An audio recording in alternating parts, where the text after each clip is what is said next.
What's up, family? It's Remy here again. And listen, today I'm excited to get into how do you know you are the glue in the eyes of your man? In other words, how to be his peace.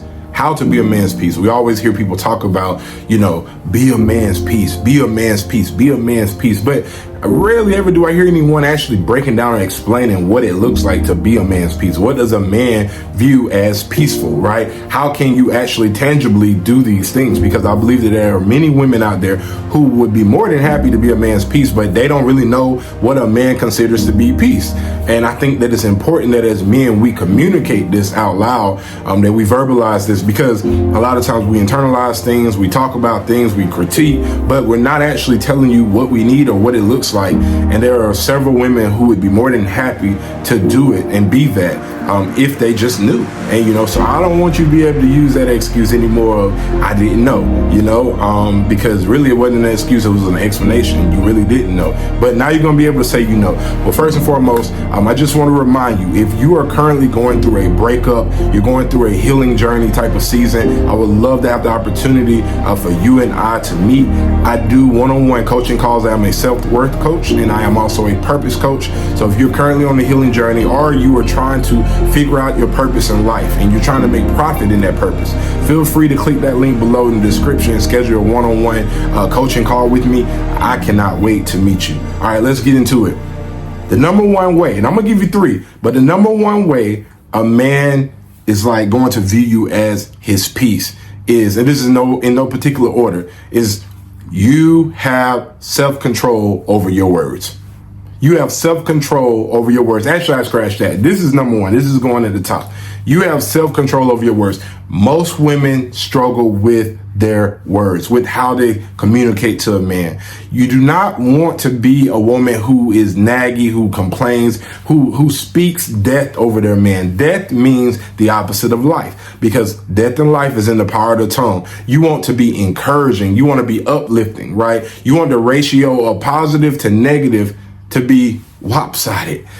I think a lot of times the real struggle, I believe, that I've noticed within dating in my 36 years of life is when a woman doesn't get her way, she oftentimes becomes defensive. She oftentimes begins to express herself from a place of emotions, more so than a place of logic, more so from a place of actually putting in real thought of how her words may affect the relationship later on. And so I just want to encourage my sisters out there, like, if you really want to separate yourself from other women, if you really want to be rare, if you really want to be a unicorn, have self-control over your words. I am telling you, finding a woman who has self-control over her words is about as rare as women view finding a faithful man. Yeah, I said it. I'm putting it out there. Like, women act like there are very few men that are faithful out there. And if that is true, I just want you to know that's the same ratio there is to women who are mindful in how they speak, who think before they speak. The Bible says, be slow to speak and quick to listen. It is very rare to find a woman who is slow to speak and quick to listen. So number one way that you can be his peace, that you can become the glue. If you watch my previous video about how a man knows he's found the one, go back and watch that. It means you feel like the glue. Well, in other words, AKA, you are his peace. How can you be his peace? Number one, you have to have self-control over your words. Number two, don't feel like pressure.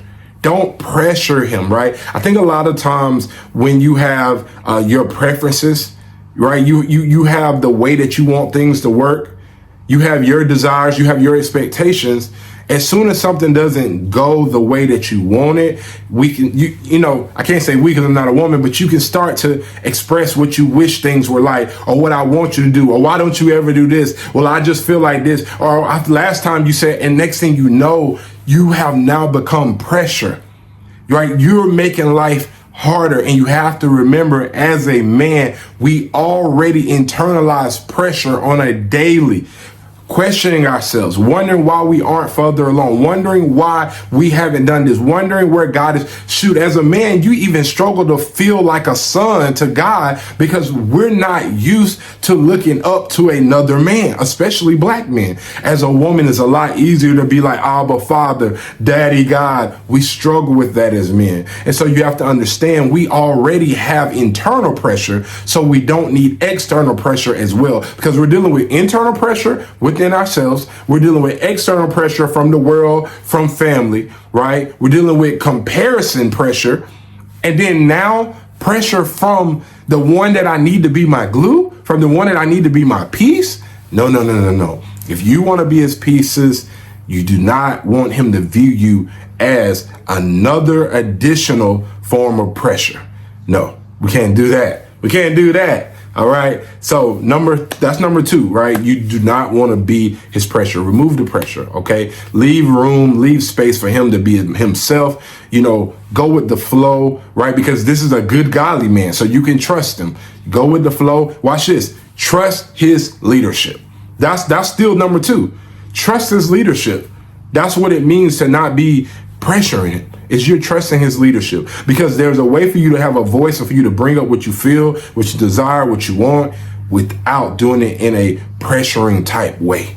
How you communicate it, right? That's why we talked about words first. It matters. Your words matter, right? So use the right words to communicate, and then it won't feel like pressure. All right. Number 3, be supportive.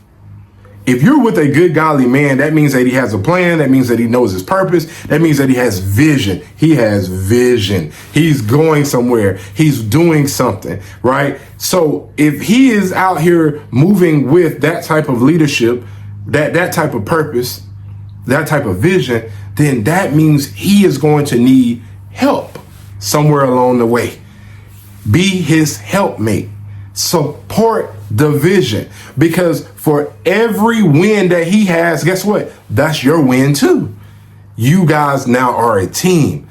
When you view you being supportive as you being a teammate and not you being lesser than or minimizing yourself because, oh, well, he's the head of the ship, but I'm just, providing the meals, or I'm just helping, put the sail up. No. Understand that without you, the ship don't run. Without you, the ship may float, but it does not thrive. It does not move at a fast pace. It does not survive the storm. Be supportive. And that can look so many different ways. It just depends on the man. It depends on his vision. It depends on what your gifts are. I think that if you're going to be supportive, the most important thing to figure out is 2 things. Is 1, what are the areas that he is lacking in?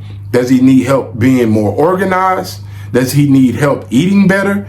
Does he need help with the writing parts of things? Like, you just have to figure out what his weaknesses are. Once you figure out what his weaknesses are, then you write down what your strengths are. Then you take the strengths that fill in the gaps of his weaknesses, and now you become supportive.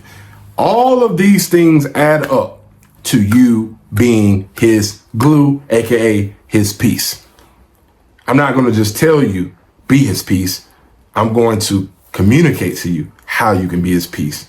And I think that when you are out here being intentional with your words, you're not pressuring him, and you're being supportive, there's no questions left to ask. You are clearly the piece that he has been praying for. I pray that this video blesses you tremendously, and I pray that it brings healing to a current or future relationship. Like and subscribe if this video blessed you. Please drop a comment below and let me know your thoughts on this video, ladies, excuse me. Let me know your thoughts on this video. Even fellas, if you see it, let me know if you like, yeah, bro, you killed it. This the one. Like, I agree, I concur. Let me know. And I look forward to seeing you guys next time. And if there's anything else you want me to make a video on, drop a comment in the comment section, because I'm excited to provide you guys with more of this healthy, wholesome, godly content, because it's time to end the gender wars, and it's time for us to understand each other better so we can do better for each other. Follow me on j.remy inspires on Instagram. Schedule your one-on-one coaching call with me in the link below in the description. And yeah, I'll see you guys next time. Be blessed. Peace.